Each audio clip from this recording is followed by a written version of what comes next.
Hi, I'm QDC. What we're about to build today is Tamiya's Kampfpany Leopard, and this is also known as the Leopard 1. Now, the reason why I'm building this particular kit is because of my youth. When I was a young man, my first introduction to the Cold War was more or less by this particular tank, the Leopard 1. Back in the 1980s, it was kind of a strange time for a lot of, at least for me, I'm not quite sure about you, for those of you who are around my age group. I just grew up watching this TV, watching popular TV, for example, watching Mr. T on TV or seeing Ronald Reagan on TV. And one of the things that that really ingrained my mind really back in the 80s was to see Ronald Reagan in Berlin saying the words, "Mr. Gorbachev, tear this wall down." And it was just really one of those times where I just didn't understand about the Cold War. I had friends, and their parents were in the military.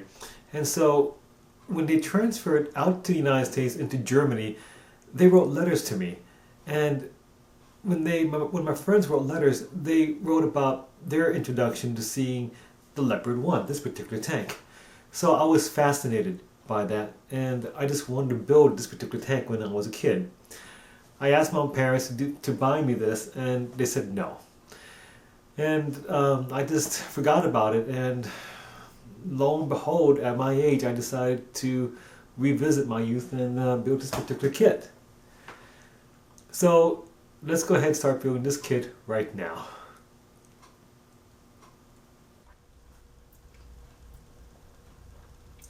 Let's go take a look inside this box.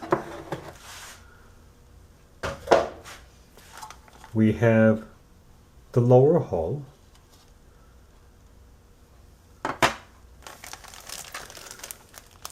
upper hull, a bag containing the wheels, and the gun barrel,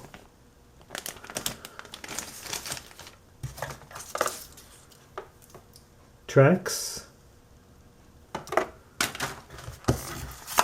and the instruction sheet.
I want to talk to you more about making an antenna.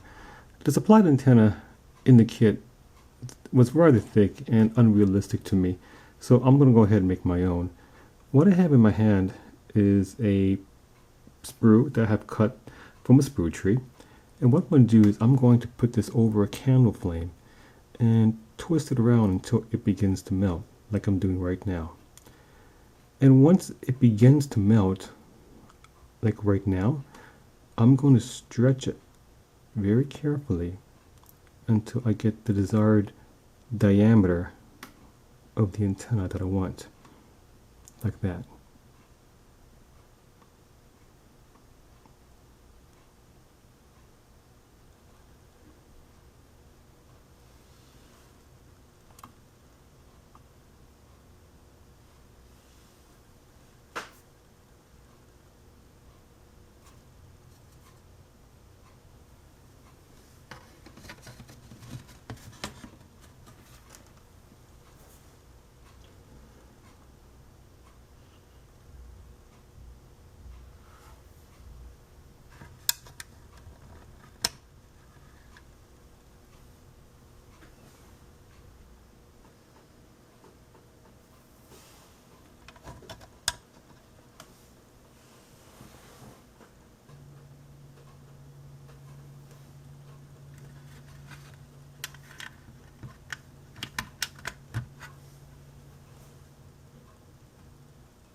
Alright, so we built the model kit, and now it's time for me to show you what I think about this kit so far. Take a look. This is the completed model project before painting, and this is a nice kit. Now, one of the things you have to consider about buying this particular kit is that this is a classic kit. It was made in 1969, and so this kit is not the most accurate kit that's out there, but you have to put this model kit into perspective. 1969 was a year where Tamiya just started off making kits. I believe they started making military model kits back in 1964. So they had a few years of actually getting themselves situated in making model kits. And for its time, this is the most accurate kit of many kits that are out there during its time. For those of you who are old enough to remember, model kits back in 1969 were not the most accurate. And so when Tamiya came out with this particular kit, this was considered the most accurate kit available during its time. And this is not really a bad kit to build either. I found this easy to build, and I really recommend this kit for the beginner.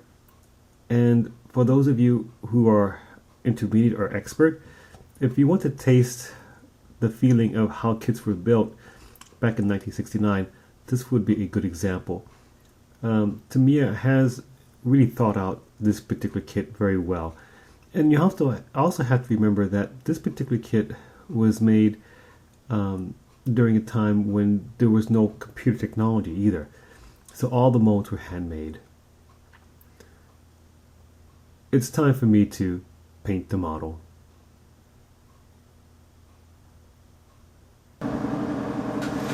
It's time for me to paint the model.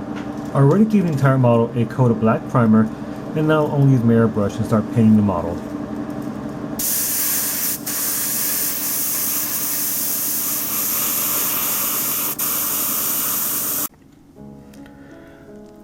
Okay, right now I want to talk to you more about exactly how I painted my model kit. In my personal opinion, painting a model kit, you need to understand how light shines on an object, and you try to imitate that onto your model kit. So the first slide that you see right now is a picture of a Leopard 1 tank, and this particular picture, if you carefully take a look at it, there's going to be shadows, highlights, and bright highlights. So in this next slide, you're going to see arrows that's pointing underneath the suspension system, and that's going to be the dark shadows right there. In this next slide, you can see the highlights. The arrows that I made right there that's pointing at the turret on the sides of the hull, that is considered the highlights right there. And on the third slide, you see the bright highlights. And the bright highlights are pretty much on top of the tank. So in this next slide, you can see the picture of the completed painted model. And what I've done was I basically imitated the real tank onto my model. So in this next slide, you can see the shadows that I have painted a darker color, which is indicated by the arrows. And on the next slide, you can see the highlights, which is going to be indicated again by the arrows pointing to the right. And on the final slide is the bright highlights, and that's going to be the arrows that's pointing on top of the turret roof, pointing down. Now, the painting of these colors has to be very subtle.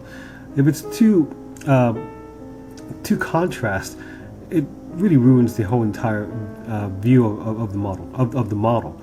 It just looks like you're just trying to, on purpose, make it look like it's different colors on a tank. So it's very important that you actually make those transitions very subtle. And on the next slide, you're going to see really just a palette that I've used to make those paints in order to paint my model. And if you notice, it has different colors, different shades, and those colors I put onto the model and I blended together to make it look like a single color. So it's not very stark.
I'm going to give some dust effects.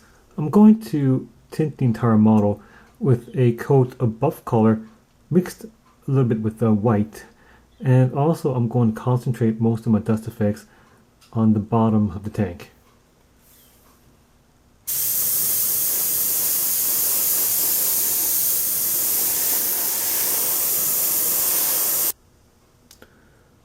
I'm going to add some worn paint. For those of you who don't know, post-war vehicles, if they didn't see battle, they're very well maintained by both the crew and by the maintenance facility. And so worn weathering effects for tanks are going to be at a minimal.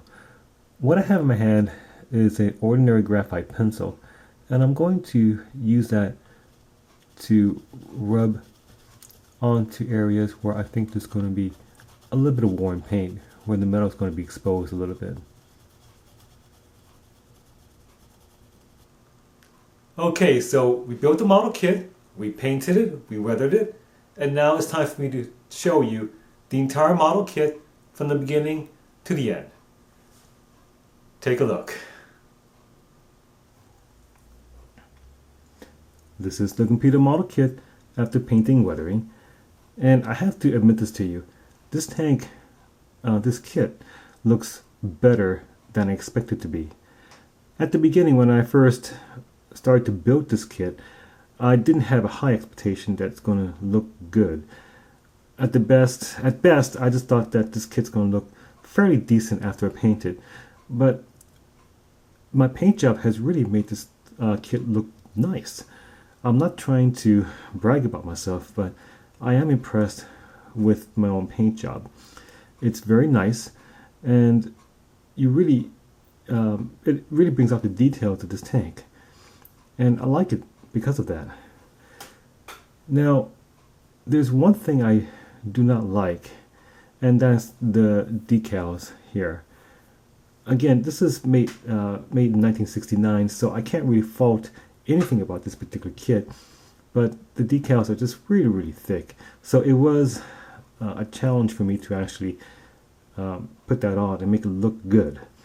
But other than that, this is a nice kit that I would recommend for all skill levels. Even though there are some people who believe that this older kit is not good enough for them, I would really recommend you just to try to build it. It is a nice kit overall. And one last thing I want to say is that, again, like I said from the beginning, this particular kit, this particular tank represents the 1980s for me, because this was my first introduction to the Cold War, more or less. And as a man today, I don't really fully understand the Cold War.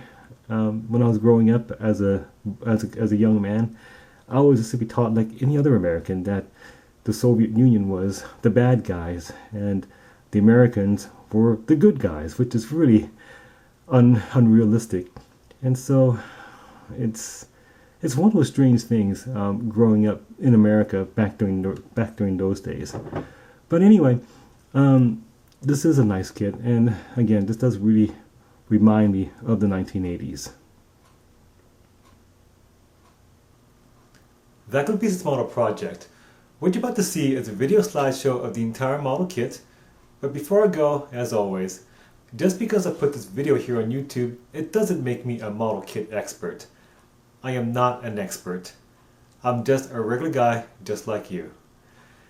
And so, when I make all my videos here on YouTube, the only one purpose that I'm doing this for is to encourage you to build your own model kits. So just go ahead and build one. It doesn't have to be a complicated one. It could be a very simple one. And most of all, you really should enjoy it. And I would also encourage you to do other research about building model kits, and you shouldn't rely on this particular video alone. Read books, look at other videos, or do more research on the internet. But most of all, enjoy this hobby. So, in this video slideshow, I'm going to include one of the popular musics that I remembered about the Cold War. And so, for those of you who are old enough to remember the song, it will be a blast from the past. I'm QDC, thanks for watching, and always, please, have a great day.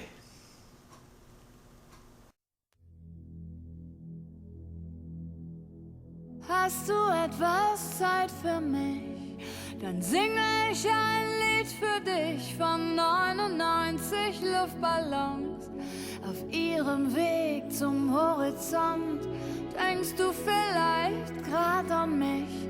Dann singe ich ein Lied für dich von 99 Luftballons und dass sowas von sowas kommt.